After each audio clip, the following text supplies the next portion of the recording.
Bonjour et bienvenue à votre bulletin de nouvelles du 24 novembre de Masquinongé Média. Et j'ai avec moi Stéphane Lévesque en studio. Bonjour Marie-André Dupéré, Bonjour. ça va? Ça va super bien, toi hein? aussi? Ben oui, ça va bien. Très content d'être là avec les gens de Masquinongé pour Oui. Masquinongé Média, le bulletin de nouvelles. Oui, donc merci d'être là avec nous. Donc, aujourd'hui, on va commencer par un reportage que j'ai tourné au congrès de la Fédération des télévisions communautaires autonomes du Québec. Donc, j'ai eu la chance de participer grâce à mon employeur à cette sortie-là parce que, en fait, cette sortie-là permet beaucoup de réseautage, premièrement, et de formation. Donc, c'est super pertinent. On va parler d'ailleurs dans ce reportage-là avec Amélie Hintz, la directrice générale de la Fédération.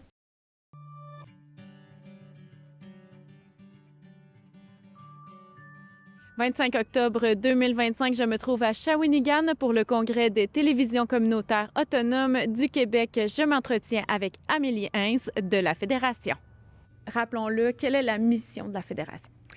La Fédération sert à regrouper, rassembler, faire de la concertation entre ses membres, leur permettre d'échanger. Puis, c'est un peu à ça que ça sert le congrès annuel parce qu'on est étalé partout au Québec, évidemment. On n'a pas l'occasion de se rencontrer souvent. Le congrès, c'est une de ces occasions-là. Donc, c'est vraiment le fun de pouvoir voir les autres personnes qui font la même job que nous autres dans d'autres régions, d'échanger sur les bonnes pratiques, de partager les bons coups ou les inquiétudes pour essayer de trouver des solutions ensemble. Combien la Fédération compte-t-elle de membres et êtes-vous satisfait du taux de participation? Oui, on a 42 membres cette année. Puis, on avait 26 télévisions participantes au congrès. Donc, oui, on est très satisfait. C'est plus que la moitié des gens. Donc, oui, on est très content parce qu'on comprend qu'évidemment, en couvrant tout le Québec, c'est pas tout le monde qui peut se déplacer. C'est normal. Là, ça se passe en une seule fin de semaine. Donc, quand il y a des imprévus, on peut pas contrôler ça. Donc, oui, 26 sur 42, c'est très bon. Rappelez-nous, en quoi est-ce important, en quoi est-ce encore essentiel la mission des télécommunautaires de nos jours?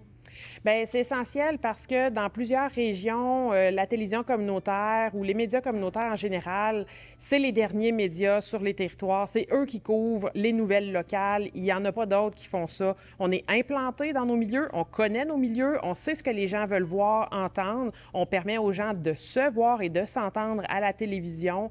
On rapporte qu'est-ce qui se passe dans nos communautés. C'est crucial, je pense, pour la démocratie. Comment est perçue l'arrivée de nouvelles télévisions à la Fédération? Est-ce qu'il y en a encore qui sont créées? Oui, il y en a encore qui sont créées. On a des télévisions qui sont encore assez jeunes. La plus jeune a, je crois, 4 ou 5 ans, Télécœur, au centre du Québec. Oui, on devrait accueillir des nouveaux membres prochainement. C'est toujours une excellente nouvelle. Moi, je trouve que c'est vraiment... ça démontre, en fait, que les communautés veulent avoir des nouvelles locales, veulent entendre parler d'eux puis se voir. Fait que pour moi, c'est toujours d'excellentes nouvelles parce qu'on a besoin de ça. La société a besoin d'être informée. Tu as besoin de savoir qu'est-ce qui se passe chez vous pour développer ton territoire, développer des sentiments d'appartenance dans tes communautés. Fait que c'est toujours d'excellentes nouvelles pour moi. Il est essentiel dans votre mission de faire des représentations au gouvernement, représenter les TVC. Parlez-nous de ces représentations-là dans la dernière année. Participant aux différentes consultations publiques du CRTC, en participant à l'écriture des lois qui ont été adoptées par Patrimoine canadien au gouvernement canadien, C-18, C-11, de faire reconnaître la télévision communautaire comme étant une partie prenante du système de radiodiffusion canadien. Ça nous a permis de faire partie de certains fonds qui ont été créés, dont le fonds Google, donc qui distribue 100 millions de Google aux différents médias au Canada. La Fédération fait partie du conseil d'administration du collectif qui gère cet argent-là. Nos membres reçoivent une partie de ces argents-là. On fait aussi partie du programme de journalisme local, l'Initiative pour le journalisme local, l'IJL. On a maintenant 14 télévisions qui vont recevoir un journaliste financé par ce programme-là dans les prochains jours, ça s'en vient. Donc ça, c'est le genre d'avancée qu'on fait. C'est un travail qui est extrêmement long. C'est souvent long avant d'avoir des résultats. Mais quand on a les résultats, c'est extrêmement satisfaisant, puis on est vraiment content que ça arrive enfin vers nos membres. Le travail n'est pas terminé, on va continuer là-dessus. Ça continue à se mettre en place, les lois au CRTC. On risque de comparaître encore devant le CRTC après les fêtes. On attend juste qu'ils partent la nouvelle consultation pour aller chercher une partie de l'argent des entreprises en ligne, en fait, pour qu'ils financent le contenu canadien. Donc, on attend de voir là, où est-ce qu'on va pouvoir s'insérer là-dedans. On est souvent le dernier endroit où, dans les communautés, il y a de l'information locale qui est produite, qui permet aux localités d'être informés sur ce qui se passe chez eux. Au niveau politique, c'est extrêmement important. On va continuer à développer, en fait, les services qu'on offre aux membres. On a des nouvelles personnes dans notre équipe qui vont travailler sur des projets, surtout au niveau du numérique, mais peut-être aussi de soutien au journalisme chez nos membres. Puis, on va inviter le nouveau conseil d'administration qui vient d'être élu à se demander où il voudrait aller pour les prochaines années. Donc, faire une nouvelle planification stratégique pour justement définir les orientations là, qui vont nous aider, nous, à travailler dans les 3-4 prochaines années. On essaye de convaincre le gouvernement de nous aider à nous faire découvrir en investissant eux-mêmes, en participant à la création de publicités pour faire la promotion de notre travail à grande échelle partout au Québec. Donc, je pense que c'est un travail qui va être en développement, justement, cette année. Ça serait intéressant de s'associer aussi aux autres médias communautaires. Je pense qu'ensemble, on est plus fort. Parlez-nous maintenant de l'Action communautaire autonome. Pour le moment, les médias communautaires ne sont pas nécessairement considérés dans le plan d'action de l'Action communautaire autonome, l'ACA, du gouvernement. Donc, c'est de voir, OK, pourquoi on ne s'insère pas là-dedans? Est-ce qu'il y a des raisons? Puis, est-ce que les raisons sont bonnes? Donc, il faut commencer par ça. Après ça, on va voir avec les autres associations si ça les intéresse de se joindre au mouvement. Mais dans tous les cas, on a déjà des liens avec le réseau national de l'Action communautaire autonome. On participe à leur campagne. On s'insère quand ils font des sondages pour avoir les chiffres concrets de qu'est-ce que représente le milieu communautaire autonome au Québec. On participe à ça. Puis, on a les revendications sensiblement similaires qu'eux. Donc, c'est ça. On a déjà des liens. Donc, c'est peut-être de développer un petit peu plus ça puis d'aller voir, pousser un petit peu plus loin jusqu'où on pourrait aller. Il existe bien sûr différents types de plateformes pour la diffusion des émissions. Parlez-nous des projets à ce niveau-là. C'est un peu ça l'enjeu pour n'importe quel média, c'est que les gens y voient, y écoutent, regardent leur contenu. Fait qu'il faut développer les types de plateformes sur lesquelles on diffuse. Donc, la télévision intelligente, c'était une option qu'on voulait regarder. Donc, on est en train de développer quelque chose, de faire des tests pour voir, bon, dans l'opérationnalisation de tout ça, est-ce que c'est faisable? Est-ce que c'est réaliste pour les TV d'intégrer ce genre d'application-là sans que ça demande trop de surplus de travail? Donc oui, c'est là-dessus qu'on travaille, puis on espère pouvoir développer quelque chose là, pour inviter les membres à joindre ça dans la prochaine année.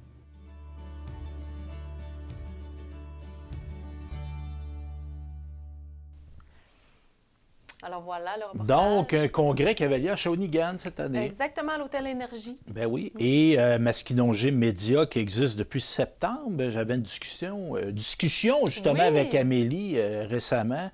Il n'y en a pas eu beaucoup des télévisions communautaires de créer depuis 2000. Non, Je hein? pense qu'il y en a eu 4 au total.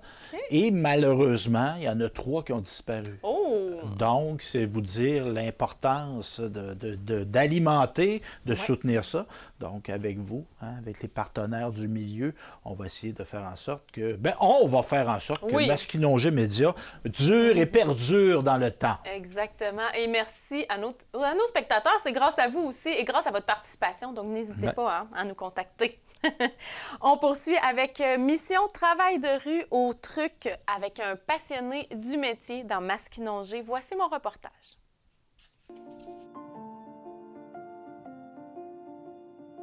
Moi, je suis Michael Viano, travailleur de rue au truc depuis 2018. Nous, on est un organisme en travail de rue. On est des généralistes de l'intervention, ce qui veut dire qu'on n'est pas des spécialistes de rien. On touche à tout, puis on réfère aux besoins.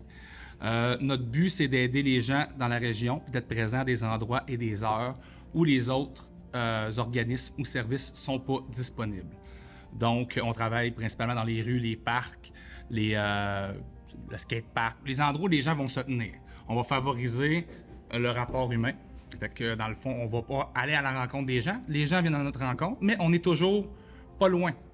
Fait que là, ça peut soulever des questionnements des fois. Fait que les gens vont se demander pourquoi on est là. Puis tout ça fait partie du processus. Le but, c'est que les gens puissent nous observer puis qu'ils viennent nous rejoindre en cas de besoin. Fait que c'est pas mal ça. C'est très résumé, mais c'est ça. Comment on fait pour déterminer ces heures-là et ces moments-là précis, ces endroits-là? Les heures sont déterminées, on en discute en équipe parce qu'on est une petite équipe. Puis on les détermine en fonction du besoin. Okay? Mais ces heures-là sont amovibles. J'ai une horaire que je peux former selon le besoin, puis la fondre, pas la fondre, mais la mouler aux besoins des gens. Par exemple, s'il y a les jeux du centre-ville, bien là, je vais aller faire plusieurs jeux du centre-ville pour que les gens me voient la bête, exemple. Ou comme aujourd'hui ici. Là. On travaille dans la vraie vie, dans le milieu de vie des gens, fait que le midi, tu vas avoir plus de jeunes, exemple, au Subway. Peut-être que le samedi, tu vas avoir plus de monde au skatepark. Bon, on travaille pas le samedi puis le dimanche, là, mais quand même, c'est un exemple comme ça. Fait que c'est variable de jour en jour. Il y a des incontournables, c'est sûr, comme on fait de la présence au centre-ville en général, parce que c'est quand même là qu'il y a le plus de monde qui passe, il y a plus de gens, c'est plus propice à croiser les gens. Mais c'est les lieux fréquentés par les gens. Certains commerces, certains organismes. La Maison des Jeunes est un bon exemple, qui sont nos voisins immédiats. T'sais. Ça va vraiment en fonction du monde, mais c'est quand même, grosso modo, beaucoup de présence au centre-ville. Grosso modo. On parle de présence. Est-ce qu'il y a parfois de l'intervention et à quel moment? Évidemment, il y a de l'intervention. C'est sûr que c'est sur une base autonome. Ça veut dire que nous, on prend pas en charge, puis on fait pas de suivi formel. On est des intervenants aussi qui travaillent dans l'informel. Comme la vie de tous les jours, c'est informel, on n'a pas le choix de faire ça. Fait que, dans le fond, les interventions, c'est que quand je dis que c'est une base autonome, c'est que les gens vont venir à nous. Moi, ce que j'observe, c'est que ça marche beaucoup mieux que je pensais en rentrant. Moi, j'avais de la misère à croire à ça, qu'à quel point les gens allaient tous venir par eux-mêmes. Mais c'est vraiment ça. Puis des fois, c'est un déclencheur, ça peut être spécial, ça peut être justement, moi j'ai des pantalons spéciaux, là, on ne le voit pas à la caméra, mais bon, j'ai des pages dessus. Quelqu'un peut venir me dire qu'ils les aiment ou qu'ils les aiment pas, puis ça peut être le premier déclencheur. Fait que là, après ça, cette personne-là, j'ai pu y faire une info-ressource qui dit ce que je fais.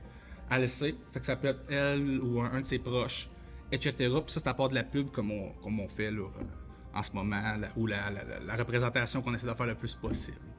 Fait que c'est pas mal comme ça que ça se passe. C'est vraiment sur une base volontaire. On va pas aller chercher quelqu'un, lui donner un rendez-vous. La personne, elle va venir, puis elle va revenir si elle veut. Puis on va prendre ce qu'elle va nous amener. Tu sais, c'est comme ça. Votre métier, ça a quasiment l'air d'être une passion, une vocation. Qu'est-ce qui vous anime là-dedans et vous motive à faire ça tous les jours? En restant, en résumant un peu, moi, j'ai fréquenté les milieux un peu plus underground. Puis, Louisville, j'ai grandi dans la région ici. Puis, c'est mon voisinage, c'est mon monde. La pratique, évidemment, en est une raison aussi de cette pratique-là qui est pas trop formelle, qui est vraiment spéciale. Écoutez, on pourrait en parler pendant 2 heures, mais c'est ça qui me... Je ne sais pas, je suis à ma place, c'est une vocation en effet. C'est vraiment une vocation, puis j'ai un amour pour ce métier-là. Je serais pas capable, je sais même pas si je serais capable de le faire ailleurs. J'aime ma région, puis j'aime le faire au truc. C'est une passion en effet, t'as raison.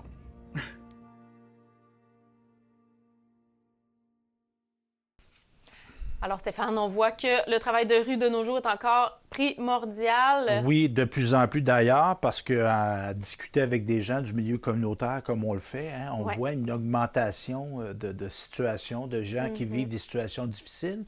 Hein, l'économie, l'inflation, perte d'emploi, problématiques de santé mentale aussi de plus en plus présentes, avec entre autres la désinstitutionnalisation des presque eu.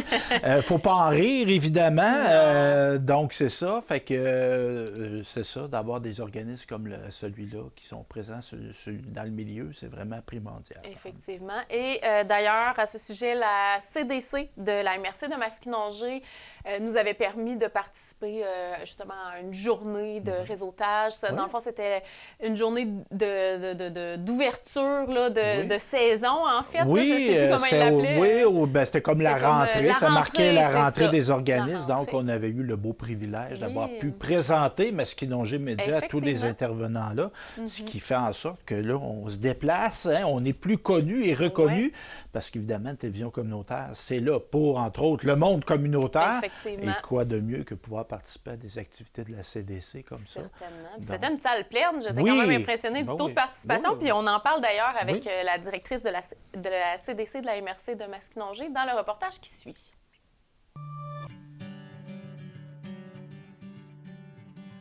La CDC, c'est la Corporation du développement communautaire. Alors, nous, notre mission, c'est d'aider les organismes communautaires du territoire pour s'assurer que les organismes mènent leur mission à bien, qu'ils soient connus, reconnus. Alors, c'est notre mission à la CDC. On est là aussi pour faire travailler les organismes communautaires ensemble, puis à ce qu'ils soient le plus possible connus. Comment on fait pour veiller à cette mission-là au quotidien? On a des membres de la CDC, fait qu'on a des organismes qui sont membres de notre CDC et on leur offre des services. On va leur offrir des formations, on va leur offrir, s'ils ont des besoins spécifiques, on va être là pour répondre à leurs besoins aussi. Fait que c'est à tous les jours qu'on entretient une relation avec nos membres. On a des activités comme aujourd'hui, on a la rentrée des organismes, alors on a invité nos organismes qui sont membres de la CDC. On en a qui sont sur le territoire de la MRC, puis on en a qui sont à l'extérieur du territoire, mais qui viennent offrir un service sur le territoire de la MRC. Alors, ces gens-là, ces organismes-là sont membres de la CDC. Fait c'est avec des contacts humains, avec de savoir est-ce qu'ils ont des besoins. On les rencontre une fois par année quand on est capable, le plus possible, parce qu'on a quand même plusieurs organismes communautaires. Et puis, c'est à ce moment-là qu'on évalue c'est quoi le besoin, là. Et on le voit pas en ce moment à la caméra, mais à côté de nous, on a une salle pleine quand même. Le taux de participation est assez impressionnant. Êtes-vous contente de ça? Oui, puis à tous les années, on a toujours une augmentation, puis on a des nouveaux membres. Les nouveaux membres viennent souvent des activités qu'on organise, parce qu'on a plusieurs activités dans l'année. La rentrée des organismes, c'est vraiment la grosse activité, mais on a un dîner de Noël. Après ça, on a des formations aussi qu'on offre. Fait qu'on a beaucoup de membres qui participent à nos... Fait que oui, je suis vraiment contente. Puis j'ai une super de belle équipe aussi, fait que c'est bien, bien le fun. Moi, je suis là en poste depuis 2 ans, là. Ça prend ça, une bonne équipe, pour que ça fonctionne. Oui, exact. Puis, quand vous regardez ces membres-là, quelles sont les retombées pour eux?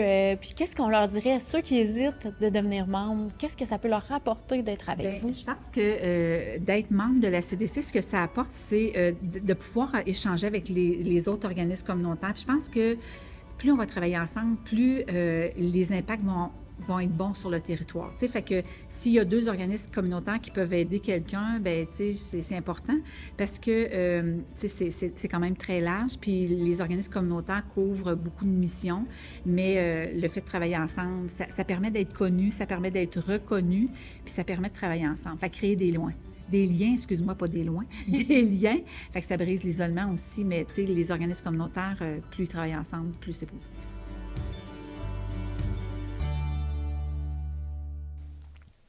Alors voilà pour les reportages dans ce bulletin de nouvelles. Maintenant, j'aimerais qu'on parle de la programmation de Masquinongé Média. Oui, parce qu'il y a un lien à faire entre la CDC et ce point-là. On est à tourner. On était récemment, moi et Martin, caméraman, au centre L'Étape, donc du bassin de Masquinongé, un organisme qui agit en matière de prévention des dépendances. Donc, on était une journée de temps à tourner là.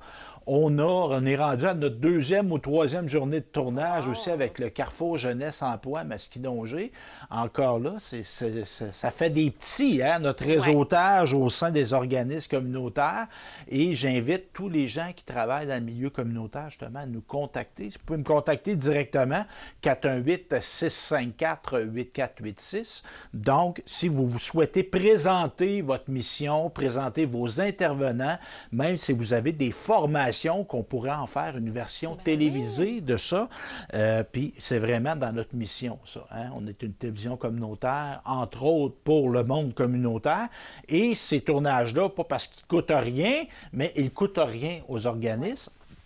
Et la beauté de ça, ils peuvent en extraire des contenus s'ils le souhaitent. Oui. Donc, s'ils veulent en faire des petits clips, des reels ou des petits vidéos, tout ça. Donc, c'est un matériel qui leur appartient après la première diffusion. Donc, c'est ça. Et entreprise aussi, Hein, on n'a pas encore fait à ce jour des portraits d'entreprise. Je crois qu'on avait parlé à un agriculteur, si je me rappelle bien, à Saint-Bernard-Bédard. Mais donc, c'est ça, s'il y a des entrepreneurs qui souhaitent présenter leur entreprise en cas là, on est là pour parler de ça. Équipe sportive, chorale, musique, artistes, etc. C'est une programmation qu'on veut reflétant la réalité de la MRC de Masquinongé. Donc, n'hésitez pas à nous contacter. On va parler de vous avec plaisir. Certainement. Alors, le message est lancé. Et on avait une section nouvelle. Oui, les bons coups. Parlait d'entreprise. Saluons le bon coup de la MRC Masquinongé de décerner des bons coups. Hein? C'est un bon coup, faire des bons coups. La MRC de Masquinongé, donc, à chaque mois, qui décerne justement un bon coup. Et en septembre, on l'a décerné une entreprise ébénisterie DSL de Louisville et, entre autres, qui ont investi 500 000 $ récemment pour un projet d'agrandissement. C'est quand même important. Et ils avaient l'heureux problème, on pourrait dire, de voir l'entreprise croître, hein, les clients, on produit de plus en plus et on commençait à être à l'écart dans l'espace. Donc, Sébastien Leblanc, président, qui justement souligne qu'on avait un sérieux problème d'espace et ça s'est accentué par l'acquisition de nouveaux équipements et la croissance de l'entreprise. Et tu es une entrepreneur, toi? Oui! Dans l'âme et dans la pratique aussi. Oui. Et des fois, il y a des limites à agrandir par en dedans. Oui, c'est ça. À un moment donné, ça prend de l'espace. Et c'est ce qu'on a fait ici, c'est que ces travaux-là ont permis d'améliorer la logistique, de créer un environnement de travail plus fonctionnel et plus agréable pour les employés. À cet effet, l'aménagement intérieur des espaces de production et de bureaux est toujours en cours afin d'optimiser la fonctionnalité des lieux. Le projet a également pour but de regrouper tous les employés au même endroit,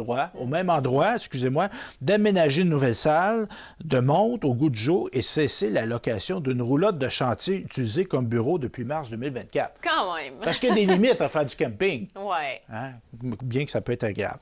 Donc aussi, on a objectif avec cet agrandissement-là d'améliorer la productivité et de diminuer l'empreinte carbone en réduisant la manipulation et le transport de la marchandise. Donc, il y a une rationalité là-dedans. Notons que l'ébénisterie DSL a eu l'appui du Service de développement économique du territoire de la MSC de Masquinongé et ils ont bénéficié d'une subvention de 150 000 $ du programme Départ du ministère de l'Économie, de l'Innovation et de l'Énergie. Donc, M. Leblanc, qui est président, évidemment, des bénisteries DSL, exprime ses remerciements pour cette aide financière.